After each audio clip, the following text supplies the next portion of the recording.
Hello అందరికీ welcome back to my channel. నేను మీ మీనా ప్రసాద్. అందరు ఎలా ఉన్నారు? బాగున్నారా? మేమైతే చాలా బాగున్నాము. మీరందరూ కూడా బాగున్నారే అని అనుకుంటున్నాను. మేము వచ్చేసి టూర్కి వెళ్ళాము కదా, ఈ విషయం అయితే మీకు తెలిసిందే కదా. ఎలా వెళ్ళాము, ఫస్ట్ ఎక్కడికి వెళ్ళాము అనేటివి అయితే మీకు డైలీ వ్లాగ్స్ అయితే పెడుతుంటాను. తప్పకుండా చూడండి. నా ఛానల్ని ఇంతవరకు సబ్స్క్రైబ్ చేసుకొని వారు తప్పకుండా సబ్స్క్రైబ్ చేసుకొని, అలాగే మేము వచ్చేసి ఫస్ట్ అయితే మా అక్క వాళ్ళ ఇంటికి అయితే వెళ్ళామన్నమాట. మా అక్క వాళ్ళు వచ్చేసి ఝాన్సీలో ఉంటారు. మీరు ఇక్కడ వాళ్ళు అక్కడ ఎందుకు ఉంటారు అని డౌట్ అయితే కొంతమందికి వస్తుండొచ్చు.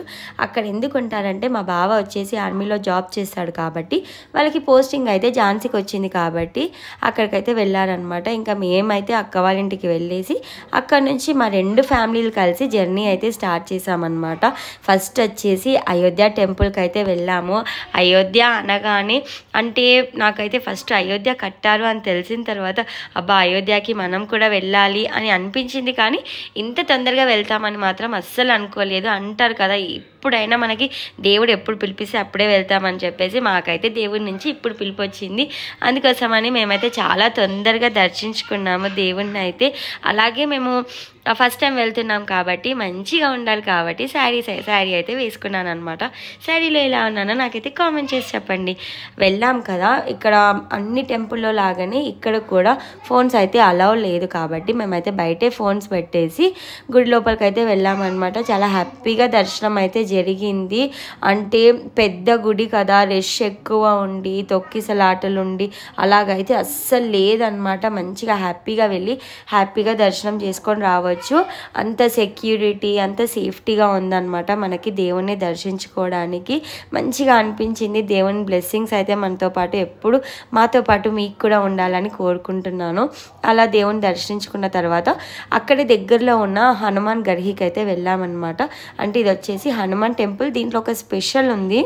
ఇక్కడ అయోధ్యలో స్పెషల్ ఏంటంటే అందరూ ఒక పని చేస్తున్నారు. అదేంటంటే అక్కడ రాళ్ళు తీసుకొని ఇల్లులాగా కడుతున్నారు అనమాట. అంటే స్టెప్స్ లాగా ఇలా పెడుతున్నారు ఒకదానిపైన ఒకటి.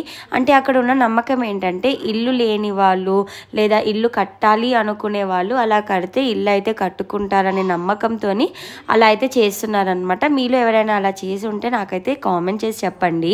ఇంకా మీరైతే మేము ఎక్కిన ఆటోని గమనించినట్టయితే మీకు తెలుస్తుంది కదా, ఆటోస్ అయితే టోటలీ డిఫరెంట్ అనమాట. మన తెలంగాణకి ఈట్ సైడ్ ఆటోస్కి మా అక్క వాళ్ళ ఇంటికి ఎప్పుడైతే వచ్చామో అక్కడ నుంచి మొత్తం ఆటోస్ అయితే వేరుగా ఉన్నాయి అనమాట. అంటే ఝాన్సీ దగ్గర నుంచి మేము చూస్తున్న ఆటోస్ అన్నీ కొంచెం వేరుగా ఉన్నాయి. కొంచెం కాదు, చాలా డిఫరెంట్గా ఉన్నాయి. మన సైడ్ లాగా అయితే అస్సలు లేవు. ఇంకా అయోధ్యలో ఏంటంటే చాలా టెంపుల్స్ ఉన్నాయి. గల్లీ గల్లీకి ఒక టెంపుల్ అన్నట్టు ఉందన్నమాట. అక్కడ కట్టడాలు కూడా ఎంత స్ట్రాంగ్గా ఉన్నాయంటే ఇల్లులు కానీ పెద్ద పెద్ద భవనాలు లాగా ఉన్నాయన్నమాట. చాలా మంచిగా అనిపించింది. ఇంకా మేమైతే అయోధ్య రాముడి గుడి అలాగే హనుమాన్ గర్హి అయితే దర్శించుకున్న తర్వాత దగ్గరలో ఉన్న రివర్ దగ్గరకు అయితే వచ్చామన్నమాట. ఇది వచ్చేసి సరయు నది అనమాట. సరయు రివర్, దీని పేరు వచ్చేసి సరయు. అలాగే అక్కడికైతే వెళ్ళాము. ఇంకా సమ్మర్ కదా, కొంచెం వాటర్ అయితే తగ్గింది. అంటే లాస్ట్ టైం మా సిస్టర్ వారు వెళ్ళినప్పుడు అయితే ఇంకా చాలా నిండుగా ఉండేనంట వాటర్. ఇప్పుడు కూడా ఉన్నాయి, కాకపోతే కొంచెం అయితే తగ్గినాయి అన్నారనమాట. ఇక్కడ వచ్చేసి దాంట్లోనే చాలామంది అయితే స్నానాలు కూడా చేసుకుంటున్నారు.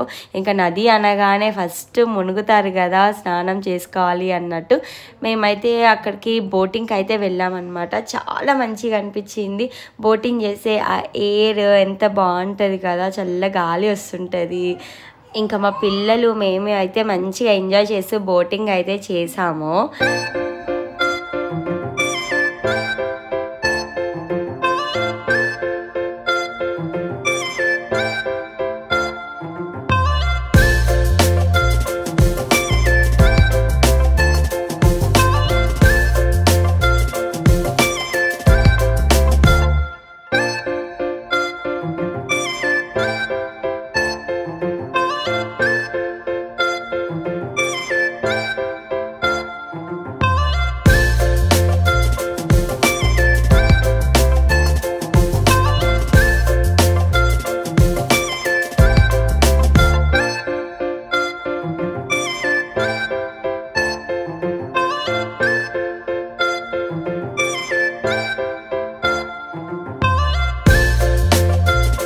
ఇంకా మా బోటింగ్ అయిపోయిన తర్వాత అయితే మీరు ఎప్పుడైనా వాల్మీకి గుడిని చూసారా? అయితే ఇప్పుడు రండి నాతో పాటు చూపిస్తాను.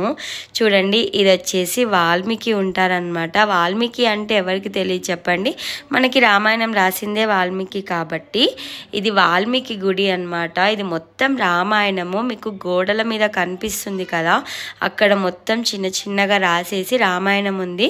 మంచిగా చదువుకోవచ్చు అనమాట టైం ఉంటే. ఇదంతా రామాయణం అనమాట. ఇది వచ్చేసి మొత్తం రామాయణం వాల్మీకి రాసింది కదా. ఇక్కడ ఒక్కొక్క దగ్గర ఒక్కొక్క చిత్రపటం కనిపిస్తుంది మనకు. దాన్ని చూసి అర్థం చేసుకోవచ్చు. ఇదంతా అక్షరాలు మంచిగా మొత్తం హిందీలో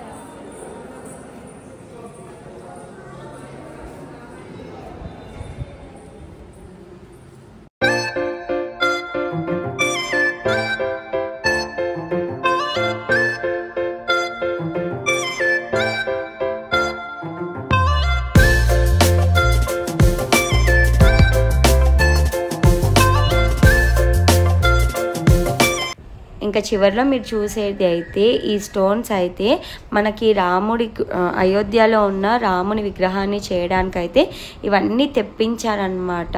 ఇవన్నీ కుదరక లాస్ట్కి వచ్చేసి కర్ణాటక నుంచి తెప్పించిన దాని నేమ్ వచ్చేసి, అంటే ఆ స్టోన్ నేమ్ వచ్చేసి బ్లాక్ కృష్ణశిలా స్టోన్ అనమాట. దాని నుంచి అయితే మనకి అయోధ్యలో ఉన్న రాముని ఐడల్ అయితే తయారు చేశారు. ఇవన్నీ స్టోన్స్ వేరే వేరే దగ్గర నుంచి తెప్పించారనమాట. చూస్తున్నారు కదా, దానిపైన నేమ్ కూడా ఉంటుంది. ఇంతటితో ఈ వీడియో అయితే కంప్లీట్ చేస్తున్నాను. నెక్స్ట్ వీడియోలో మళ్ళీ కలుద్దాం. అంతవరకు ఈ వీడియో చూసి నచ్చినట్టయితే లైక్ చేయండి, సబ్స్క్రైబ్ చేయండి.